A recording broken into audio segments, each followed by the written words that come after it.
presenting results of our work studying the compositional changes of precipitated iron catalysts during the early stages of the slurry phase Fischer-Tropsch synthesis.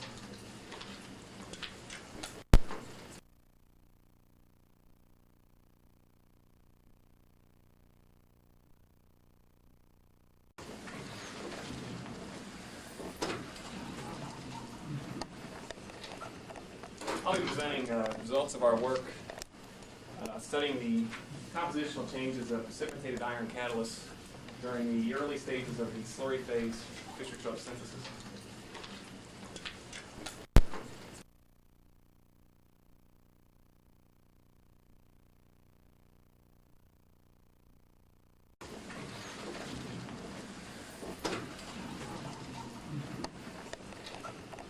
I'll be presenting results of our work studying the compositional changes of precipitated iron catalysts during the early stages of the slurry phase Fischer-Tropsch synthesis.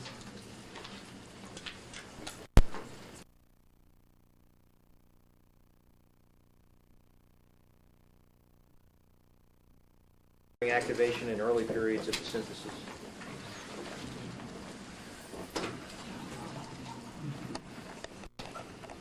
I'll be presenting results of our work studying the compositional changes of precipitated iron catalysts during the early stages of the slurry phase Fischer-Tropsch synthesis.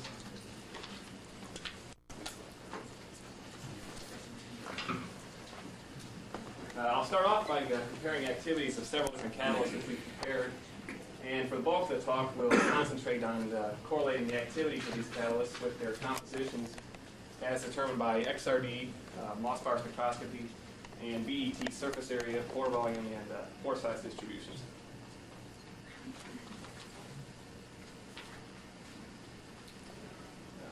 I'll be presenting results for several different catalysts. Essentially, there are three catalysts in all, but first would be a catalyst with no support, which we also promoted with about 0.4 parts per weight potassium oxide. The second catalyst is a silica-supported catalyst, which contained potassium, and also a doubly promoted catalyst with potassium and copper. And then finally, the third catalyst would be an alumina-supported catalyst, which had increasing levels of potassium ranging from 0.4 to 4.4 parts per weight potassium oxide. All of the runs were conducted in a 1 liter or a 300 cc CSTR. We used a C30 startup oil with a catalyst loading of about 20 weight percent. All of the catalysts were pre-treated with carbon monoxide at 270 degrees Celsius, 175 psig for 24 hours. The synthesis conditions we used were those used by Cobell, which is a demonstration plant during the 1950s. Syngas had a hydrogen CO ratio of 0.7, a space velocity of 3.4 normal liters per hour per gram of iron, and the synthesis was conducted at 270 C and 175 psig.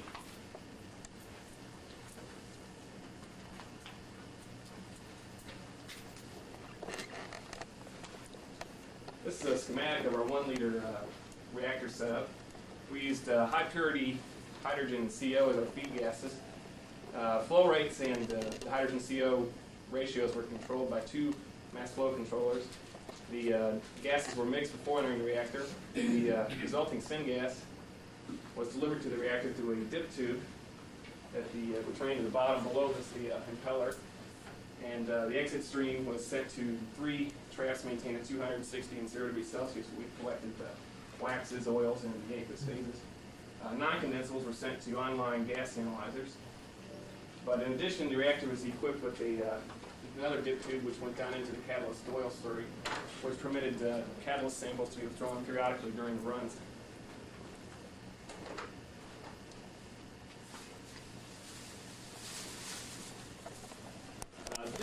These are the activities of the unsupported and the silica-supported catalysts in terms of CO conversion.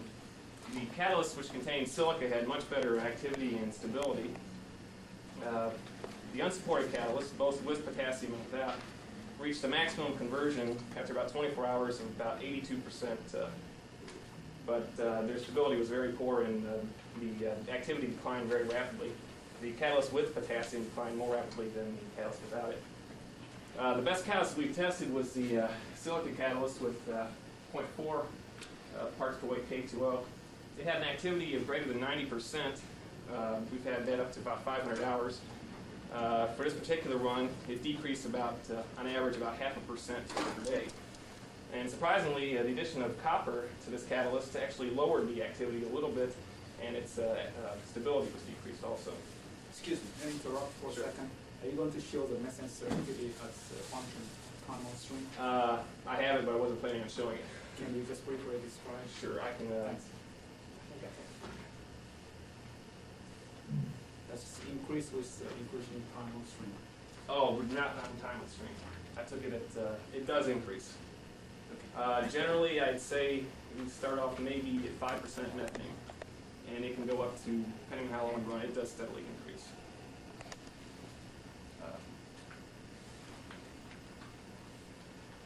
This is the activities of the alumina-supported catalyst as compared to the unsupported catalyst. The alumina catalyst with the smallest amount of potassium had about the same conversion levels during the first 72 hours as the unsupported catalyst, but it was about 10% lower than the corresponding silica-supported catalyst. Increasing the potassium level decreased the catalyst, the activity of this catalyst also. These are the XRD results for the unpromoted iron oxide catalyst. This catalyst was rapidly reduced during the first 2 hours of CO pretreatment to entirely to magnetite. Subsequent reduction to iron carbides occurred much more slowly, and after 24 hours of pretreatment, the catalyst appeared to be a mixture of magnetite and Chi and epsilon carbides. Subsequent synthesis, the catalyst began to reoxidize, and by the end of the run at 336 hours was mostly magnetite with a small amount of Chi and epsilon carbides. In contrast to this, the same catalyst promoted with potassium, it also reduced about the same extent during the pretreatment, giving Fe3O4 very quickly, and by the end of the run, epsilon, or the end of the pretreatment, epsilon and Chi carbides. However, during the synthesis, it began to carbide, and by the end of the run, after 146 hours, it was almost essentially all epsilon carbide with very small amounts of Fe3O4 and Chi carbides. And surprisingly, it began to recarbide even at fairly high conversions of 73% after 73 hours of synthesis.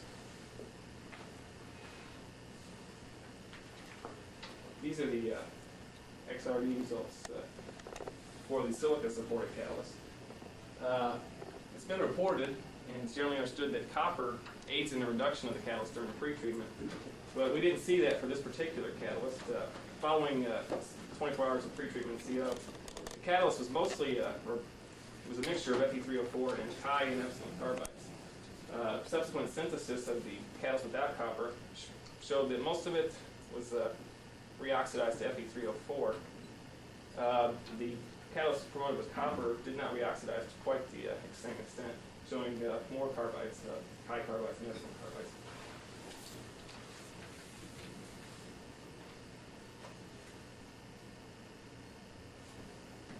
These are the Mossbauer results for the silica-supported catalyst with potassium, and they closely parallel the XRD results. During the first 4 hours, we see a substantial amount of Fe3O4, and most of the catalyst, though, is a superparamagnetic oxide. By the end of the pretreatment, the Fe3O4 phase has grown, and we see Chi carbide, magnetically resolved Chi carbide. But just the doublet, the superparamagnetic doublet, the quadrupole splitting increased substantially from about 0.6 to 1 millimeter per second. And based on this and the XRD results, we can conclude that this is probably mostly epsilon prime carbide. Subsequent synthesis, about 72 hours of synthesis, the catalyst actually formed more carbide, but during the next 250 hours, the catalyst was converted to almost entirely all Fe3O4 with a small amount of superparamagnetic carbide.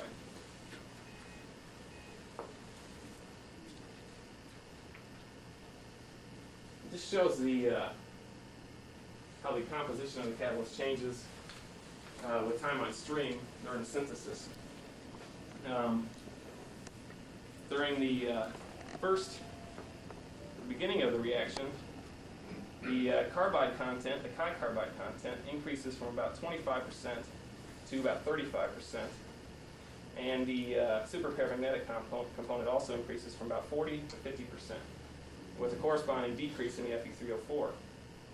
However, during the additional synthesis, the Fe3O4 phase grows dramatically from less than 20% to over 80%. We see a formation of magnetically resolved epsilon carbide in the middle of the run. By the end of the run, no magnetically resolved chi-carbide or epsilon carbide can be found, and we see about 15% superparamagnetic carbide. It's important to know that since the catalyst changes dramatically in composition during the first 350 hours of synthesis, we see carbides forming and disappearing, oxide increasing and decreasing, or decreasing and then increasing. But during this time, the activity of the catalyst remained very constant, about 90% CO conversion.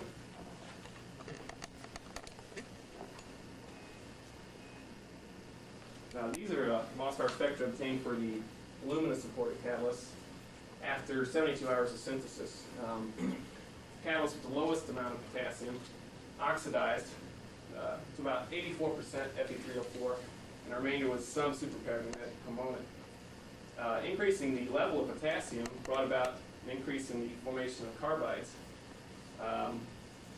The one with 1.7 parts K12 was predominantly epsilon prime carbide, and the one with the highest level of potassium was predominantly chi-carbide, with also some epsilon carbides. This catalyst with alumina and its corresponding silica catalyst, this catalyst oxidized much more rapidly than the silica catalyst. After 72 hours, it was almost entirely oxide, and it took up to 300 hours for the silica catalyst to do the same.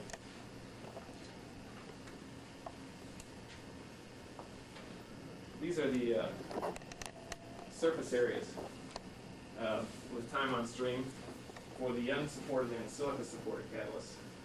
These catalysts had between 200 and 300 square meters per gram surface area as prepared.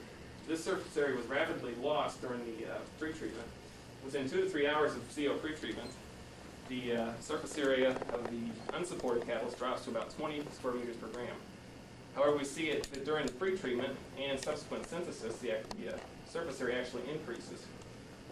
The silica-supported catalysts had higher surface areas, and likewise, they also increased the surface area during the synthesis, increasing from about 60 to 80 square meters per gram.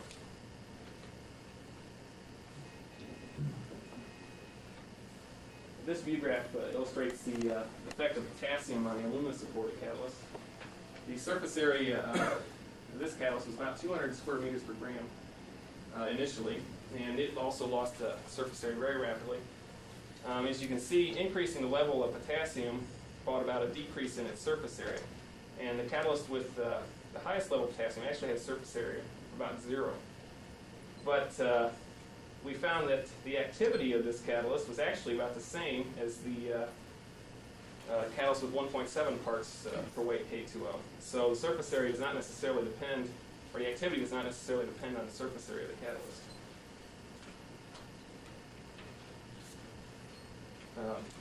This shows the how the pore volume changes during the runs for the unsupported and silica-supported and the alumina-supported catalyst with those potassium. In general, the pore volumes increase for the alumina and silica-supported catalyst during the runs, during the pretreatment and during the synthesis. Initially, we see a decrease in the pore volume for the unsupported catalyst, and then during the synthesis, the pore volume increases.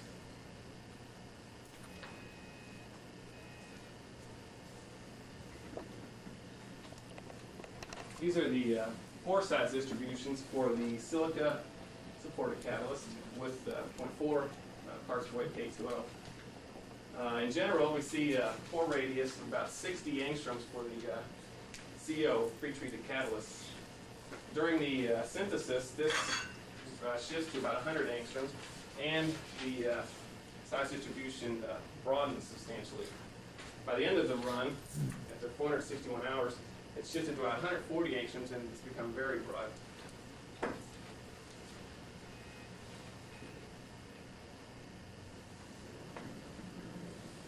This is the pore radius, or pore size distributions for the. It's showing how it changes versus support. The unsupported catalyst, after 72 hours of synthesis, the pore radius is much larger than any of the other catalysts and is much broader. In general, the catalysts supported with silica and alumina have smaller radii, but alumina having a larger distribution.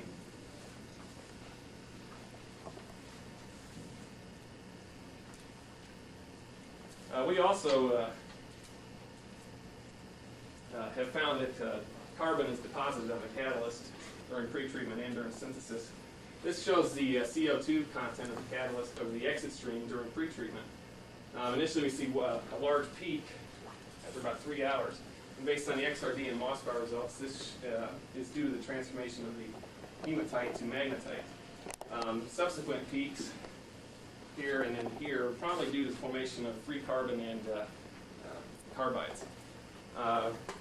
By extrapolating from the amounts of CO2 produced, we can conclude, and from elemental analysis of the catalyst, that after pretreatment for this particular catalyst, there was about twice as much carbon present as could be explained by just iron carbide. And during the synthesis, this can increase up to 5 to 10 times. I'm beginning to suspect that the increase in surface areas and pore volumes for these catalysts can probably be explained due to the formation of the carbon. To summarize, we lose surface area very rapidly during CO pretreatment, and it tends to increase during the first 100 hours of synthesis and then stabilizes. Silica and aluminum increase the surface area and pore volumes of the catalyst, and therefore increases activity and stability. Silica tends to slow the oxidation of the carbides to Fe3O4 during synthesis, and increasing the potassium content of the catalyst tends to decrease its surface area and increase its carbide formation. In general, though, we can conclude that the changes in the bulk compositions of the catalyst and its surface areas are not necessarily correlated to the changes in activity of the synthesis. Thank you.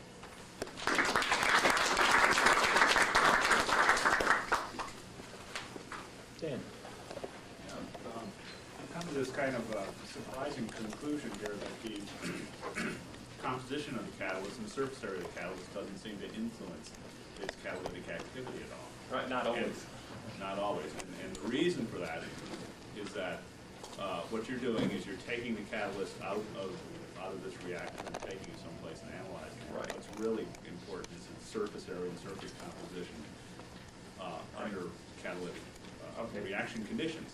What efforts did you take to protect the catalyst during your analyses, and both for the X-ray diffraction and especially the surface area measurements? How did you get all that hydrocarbons and stuff off the catalyst? The hydrocarbons off the catalyst? Yeah. Do quite a bit of SOX extractions to remove the wax, usually orthoxylene. These weren't run long enough to accumulate heavy hydrocarbons for the most part. So you had to clean the wax off the catalyst before you Right, it's done in our inert atmosphere. What about the others? Did you try to protect the catalyst from air oxidation? I mean, these things can be pyrophoric. Oh, I agree. They're We burn out. haven't had any problems with that. They're protected. It's in a slurry, and they're protected with the wax.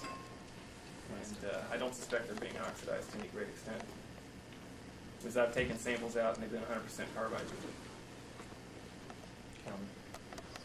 I'd like to continue along the same lines of reasoning here. I'm just amazed that with all these wonderful characterization techniques you did, and I think it's a nice study, you left out one of or two of the most important techniques that could have given you really very definitive information relating to activity. And I'm talking about, instead of total surface area, doing a hydrogen CO chem absorption. Sure. Preferably hydrogen chem absorption, since the stoichiometry is better behaved.